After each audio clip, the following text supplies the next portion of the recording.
तो दोस्तों, जैसा कि आप सब भी जानते हैं कि पवन सिंह की जब ज्योति से शादी हुई थी तो उनके फैंस काफी खुश हुए थे और उसके बाद दुखी भी हो गए क्योंकि इन दोनों ने कहा कि अभी दोनों तलाक लेना चाहते हैं। जिसके बाद ये दोनों कोर्ट भी पहुंचे थे लेकिन इनका तलाक नहीं हुआ और अभी ये फिर से एक साथ आ गए हैं और काफी प्यार से साथ में रह भी रहे हैं।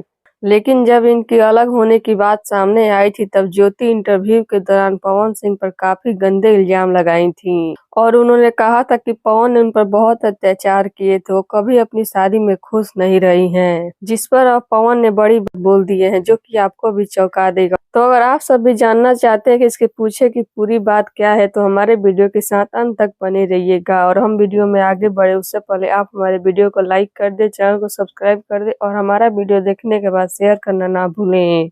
तो चलिए बढ़ते हैं वीडियो की तरफ और आप सभी को हम बता देते हैं कि ज्योति ने जो आरोप पवन पर लगाया था उसमें कितनी सच्चाई है। जी हाँ, क्योंकि पवन ने खुद इस पर बड़ी बात बोल दिए हैं। तो जब पवन और ज्योति अलग होने की बात कर रहे थे तब ज्योति पवन पर काफी सारे आरोप लगा रही थी और उस वक्त पवन कुछ भी नहीं बोले, लेकिन पवन ने अब उसका जवाब दिया है।